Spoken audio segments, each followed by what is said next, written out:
Bugnolo on the website from Rome. I'll put a link there.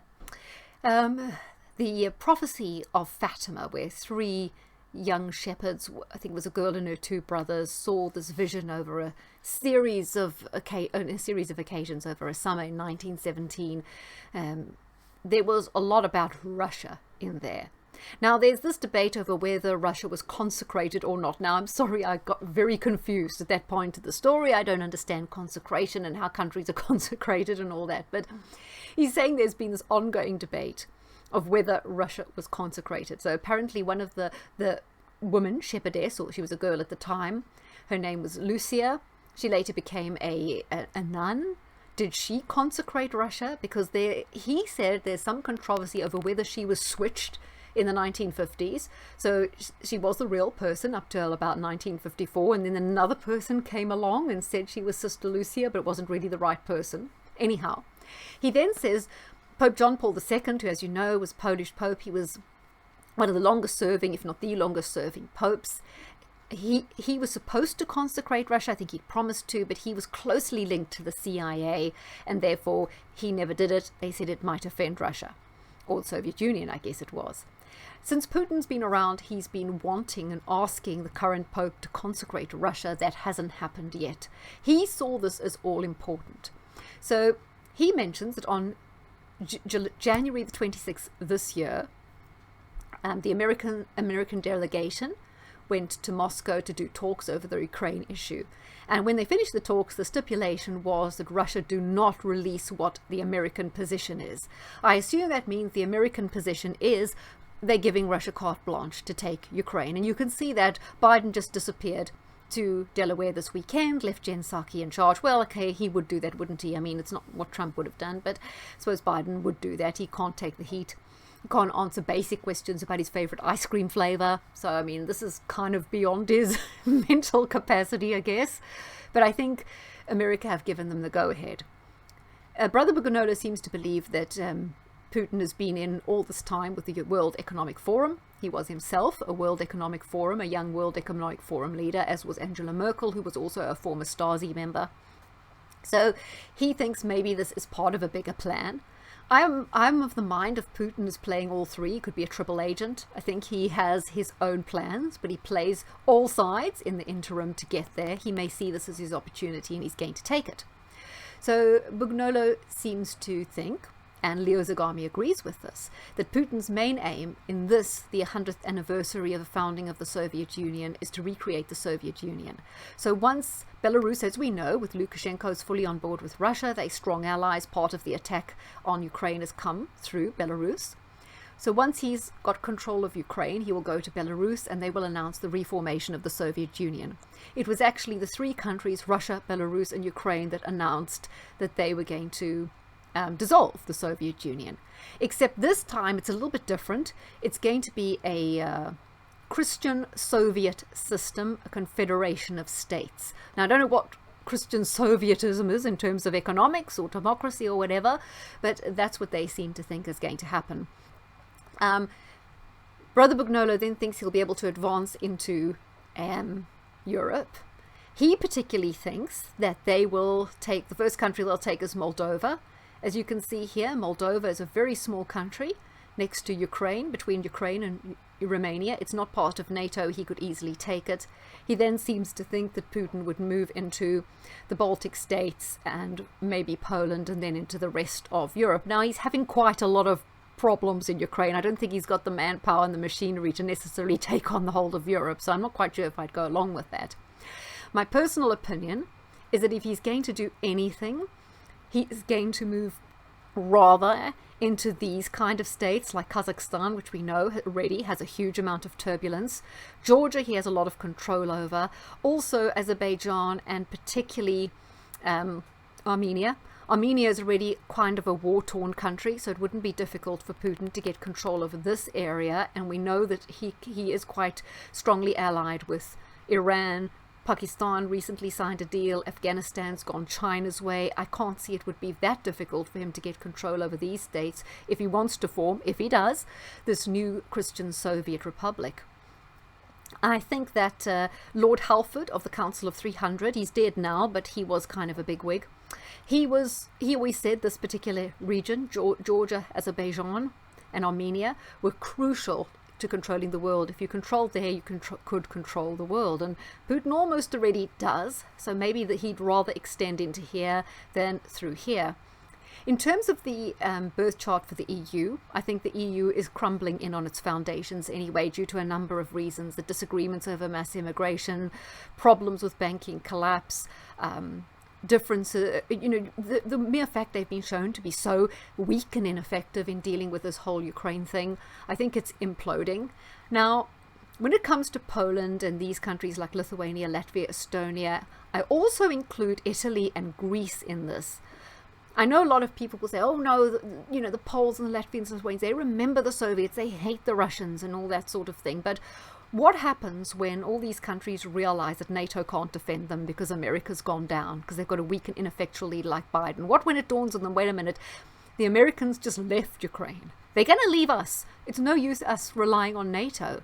They may decide that power is moving east, both economic power and military power, and that it's probably better to be on the Silk Road and to go with China and Russia than to go with America, who's going down the tubes. So they may think that it's more realpolitik to join with Russia. And we know Poland already has huge differences with the EU. They've got a lot in common with Russia in terms of seeing eye to eye with the whole immigration thing and maybe being strongly Christian and all that. So there are some similarities, even though there's this antipathy based on how they were treated in the past. Italy has very strong relations with Russia for a long, long time, and Greece has very strong relations. So I'm wondering if they may pivot to the east, and it's not really going to be necessary for Putin to necessarily invade these countries. They might pivot that way and want to break away from the EU and NATO simply because they think, well, ain't getting us anywhere anyway. I think, yes, he said, so he goes on to say that he believed that Russia would control all these countries, and then he says this is part of what the apocalypse is going to be about. America will kind of shrivel up and die. A lot of Europe will be impoverished, but through Russia. But then he kind of jumps ahead. So he's got to the stage of the recreation of the Soviet Union and the power of Putin, and then he kind of jumps to Russia becoming Catholic, becoming consecrated, and it's from Russia that the rejuvenation of the world will spring. It'll save the world, it'll destroy the Great Reset, and there will be a great awakening. But I'm not quite sure how we got from where we were with this new Soviet Republic and Putin, where he's kind of seeing Putin as almost bad and in league with the World Economic Forum, who wants to crush the world economy and you will own nothing, you will be happy kind of thing, to the Great Awakening coming out of Russia. But anyway, both of these prophecies see Russia as playing a pivotal role. And I always think, well, look, China is backing Russia up. Russia's nothing without China. But the more they put sanctions on Russia, the more Russia push towards an alliance with China, trade with China, the more they might leave Europe in the lurch. That's not going to be a very comfortable position, and that's why, Europe are going to really struggle with their resources, hence why it's going to be good for countries to maybe jump on board with the Russian side, hence Italy, Greece, etc. Okay, so that's his prophecy and my ideas on it. Just to mention that in the Russian chart from 868 AD, we see that the year 1991, there was a Sun-Moon conjunction in the progressions, and right now we've just had a Sun-Moon conjunction. Now these both represent sort of pivotal parts of a country's development, so that is quite interesting in terms of going full cycle, sort of leaving communism, the dissolving of the Soviet Union, and now sort of the re-establishment of it. Although I don't think it's going to be the same, it might be more like a bloc, almost like the EU NAFTA kind of thing, but you never know. Then there was also someone from the Greek Orthodox Church. In his prophecy, of course, he also sees Russia as important. He mentions the Balkanization of Turkey, the expansion of Greece to the east to regain Istanbul. He mentions the Kurds coming in from this side, from the Iranian side, Iraqi side, to also seize land in Turkey, and the Turkey that we know crumbling. So that's quite interesting because, as I said, I think if Russia controlled this whole Black Sea area, Georgia and Azerbaijan, I see something giving in Turkey. And I have over the time seeing the Turkish chart looking quite interesting. So I do think that that could come into play. Plus, I think there's something going on with Egypt that could be the beginning of the alliance with Iran as they all begin to shift away from America and look for other allies. I think Saudi Arabia has had its day as its power and as a country. And I see Israel as well looking for new allies. Definitely looking for new allies in its chart as this whole thing changes geopolitically. So, there's some predictions for you. I have looked at Taiwan's chart, and I do think the time of October could be a pivotal moment. If, depending on how this goes, if Putin holds Ukraine, I think it's going to change world politics and geopolitics forever. The Rubicon has been crossed once a superpower attacks a nation like that and seen that the West is impotent, which it pretty much is by design. Why shouldn't China take it on? They know that nothing's going to happen, and that means politics will change everywhere because other countries, Iran, or whoever, will think, might have Russia on our side, and America, particularly under Biden, they've got their own problems. They're not doing anything. So this is a crossing of the Rubicon. We're entering an entirely new era. Yeah. Now, just wanted to mention, I thought I've got a few vlogs that are planned that are not really about all this, just for a change, but this made me think of the whole Skripal and the Litvinenko saga, which you guys in the UK particularly will remember. 2 instances of former Russian spies being murdered on British soil by Putin, they say. So they've been sort of seeding this, Putin is bad, he's killing spies on our soil, he's up to all the skullduggery. They've been seeding this in the minds, particularly of the British, for a long time. So they must have some idea that we are going to play a role here. That's why they've been peppering us with all this anti-Putin stuff so strongly. But I've uncovered loads of stuff about Litvinenko and the Skripals. It's not clear-cut. There's absolutely no paper trail to Putin. Again, it was all just more propaganda than anything else. Like a lot of what we're seeing in the paper, undoubtedly war is messy and bad things are happening. But of course, some of it is ridiculous. The hackers, the hackers are going to take down the propaganda as if, why are there never hackers on our side taking down CNN? I mean, ooh. But someone said to me, oh, you're watching too much RT, which I don't actually watch RT, but anyway. And I think, well, what are they watching? Because the media is not designed for your information. It's a business model for Raytheon, Lockheed, Grumman, Northrop Grumman, right? Or Big Pharma, whatever it happens to be. It's a business model for them. They're not making any money out of keeping you informed. They have no interest in that. They have an interest in putting out narratives for the business model. So if you're watching the news channels, you watch the adverts, that's one form of advertising, and then you watch the news channel, it's just another form of advertising, it's just another form of propaganda and brainwashing. I just want to end off by looking at this Peter Hitchens article. You in the UK might have seen it. I actually found it rather good. Okay, so he says, so they finally got their war, but what are they going to do now? This is the most avoidable, needless conflict in modern history. I agree. I lay all the blame for this, for the death, the carnage and the suffering, the door of NATO, the West, their fear-mongering over Putin, their failure to do diplomatic ties, they're getting rid of Trump and posting in Biden there. It's all on their hands, right? It is needless. Totally needless. There was no need to tempt Ukraine to put a puppet in there, so that they could all profit and then kind of wind up this whole situation. He says this was nurtured and hatched in the small minds of foolish men. Well, I can't say that any better. He said there was a compromise available, but they were too proud to consider it. I assume that's Macron. And now terrified civilians weep outside the ruins of what once was their homes. Now, of course, Ukrainians don't really know any better. They're propagandized by their media. They may believe the Zelensky's there, standing up for them. Well, I don't really believe that at all, anyway. And he says the noisy boasters have, as usual, big mouths and tiny fists. Well, isn't that so? That's what we say, George Galloway. The UK likes to make threaten other countries with America's army. That's what they've all done. NATO, not prepared to reach in their pockets and pay to bolster their army. They just want young American men from the South who vote Trump and who they have utter disdain for to go and fight their wars for them. Okay, so the Kremlin has responded to years of deliberate humiliation, taunting and provocation. It's finally gone mad and it's invaded a sovereign country. The mighty West hits back by doing what? throwing Russia out of the Eurovision Song Contest. In case you Americans don't know Eurovision, it's a really tacky, naff, revolting song contest. It's just, ugh. It's years out of date. I mean, ABBA won it in 1974 with Waterloo. I don't think anything good has come out of there since. Naff as hell. He says, okay, I'll just leave that bit out. Okay. He says, the army of Washington power worshippers, think tankers, politicians, and swaggering muscle men journalists, most of whom have never seen a bullet fly or seen a corpse. Yeah, it's always the media pushing for more and more war, isn't that so? Don't you love all the pictures of the media with their helmets and they're running around, and in the background they're people behaving completely normal?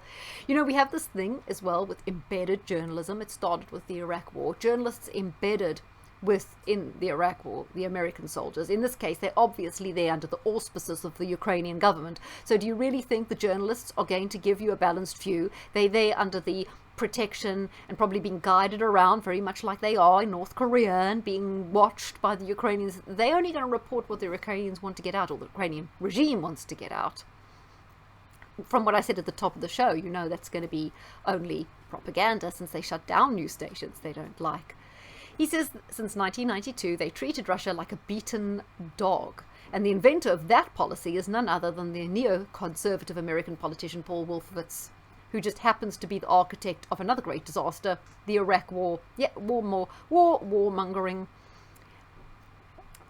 Yes, okay, then it's just some document from, I don't want to go on about that. So basically, under Yeltsin, the Soviet Union was a bankrupt, failed state of scrap metal, rust, and corruption. And even now, it's only got an economy the size of Italy's, right? Just some dumb pictures here of Biden, that is, not the rubble. That's sad. I mean, the dumb picture of Biden. He said, but there were always American political figures planning further humiliation. And the outcry over this dangerous language caused a hasty rewrite, and when the document was published, it had to be greatly toned down. That was this Wolfowitz document he's talking about how there should only be one superpower. Bill Clinton, of course, was looking to expand the US arms manufacturing industry, and it began the eastward expansion of NATO. Since then, NATO has never said who it is defending its members against, because such an admission would be an act of aggression in itself. But it can only really be Russia. They want to keep Russia down, but for what purpose?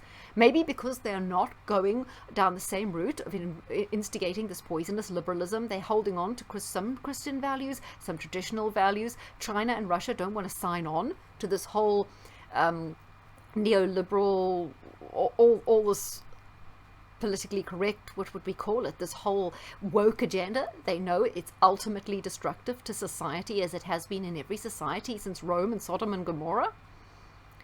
Okay, we're not interested in that. He's just speaking here about someone else who said NATO expansion was a folly. But obviously, you see, NATO expansion is a wonderful thing. You can see why they want it. Because as soon as a country joins NATO, they're supposed to spend 2% of their budget on the military, which is great because they've got to buy more stuff from Lockheed. So you can see it's great to have more countries in NATO, even though they inevitably don't actually do that. And he goes on to say, but Wolfowitz and Bill Clinton were wrong. China was the real danger. Think about this. In 1989, the Soviet Empire gave way to mass demonstrations in Prague and East Germany. It could have massacred protesters in Leipzig, Dresden, and Berlin, but it did not. There were a few nasty but feeble attempts to fight demands of independence of the Baltic states and Georgia, but Russia gave up its enormous empire in Europe and Asia, and in return, Russia was treated like a pariah by the EU and NATO when it sought a civilized relationship with them. But the same year, the Chinese communists answered their people's demand for freedom by murdering them in Peking. Again, you see this dichotomy. Oh, Putin's bad, Russia's bad, ooh, China, no, let's just turn a blind eye to all that. In the years since, they've created an ever fiercer police state regime, tightened their dictatorial grip on Tibet, menaced Taiwan with hugely increasing their military and naval power. They've blatantly broken their promises to maintain freedom in Hong Kong and engaged in a shameful and racist repression of the Uyghurs. This is a real threat, a regime that makes Putin look relaxed, yet we stay on friendly terms with them, don't we? And you know what? When they come here to London, they're entertained by the Queen. Xi, or whoever was before him, rides in carriages with the Queen. Protesters are hurried away by the police so he doesn't even get sight of them. You know, He says British police cravenly crush peaceful demonstrations of protests, lest our tyrannical guests are offended. I mean, isn't this sick? Isn't this ridiculous? And we continue to pretend Taiwan is not independent. We shun the Dalai Lama for the sake of trade. It's precisely because we are so feeble in this real struggle that we have to pretend toughness in the supposed new Cold War with Russia. I mean, I just relate to this article. To me, there's blatant hypocrisy here. There's blatant hypocrisy that America, under their Obama, Bush, whatever, has invaded country after country, reducing places like Libya, Afghanistan, Iraq to basket cases, attempting to do the same in Syria. It was because of Putin that things in Syria didn't dissolve into an utter catastrophe like they have in Libya, and it would have been much worse in Syria. And he says, now here we are again in a moralizing frenzy. The BBC, who really wants strict neutrality in every other case, that goes out of the window when it comes to Ukraine. A present on the BBC probably still needs his nappy changed, but not for the same reason as Biden, because he's barely out of them. Says Ukraine is a European democracy. But Ukraine is a country where oligarchs run media empires, where politicians and officials are on the payroll. Their judicial system is a festering mess, where arrests, prosecutions and verdicts are used as score settlers between political and commercial rivals. Senior positions are bought and sold. Healthcare and education are plagued by kickbacks. Their security service is infested with intrigue and sleaze. It's penetrated by Russian agents of influence. This is what we're looking at, but we're being told that this is some sort of whiter than white country.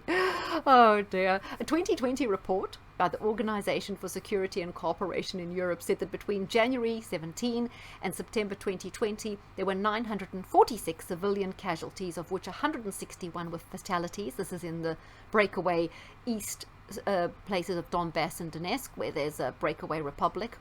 And among those casualties were 100 children, 73 boys and 27 girls. Now, funny how the media weren't concerned about that. Ukrainians killing Russians in Donbass, not a news story, right? Putin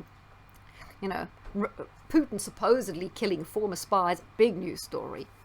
He said it would be all the more convincing if our political and media establishment had not supported the NATO bombing of Belgrade in 1999 with major civilian casualties, the crazy invasion of Iraq, obviously, the forgotten NATO bombing of Libya, which also had a huge toll of dismembered children. But these were supposedly surgical strikes.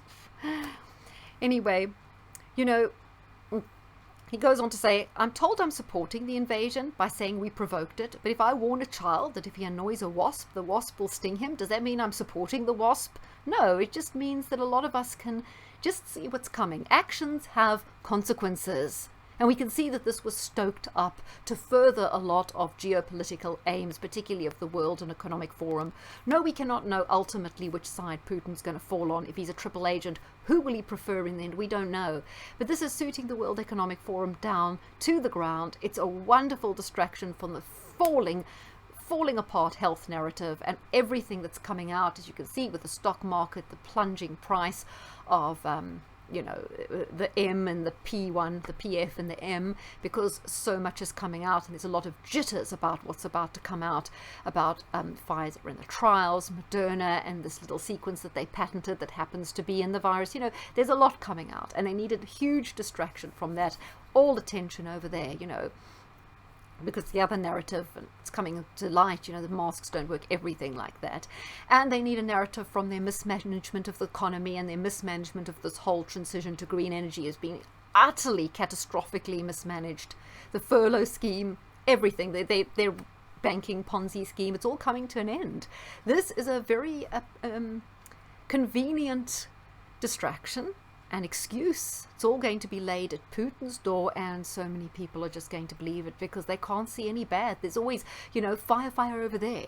Bad things happen over there. Bad things happen, people are speaking Chinese and people are speaking Russian. Now, I'm, as you say, I'm not a fan of the Chinese Communist Party and what they get up to, but, you've got to balance this all out.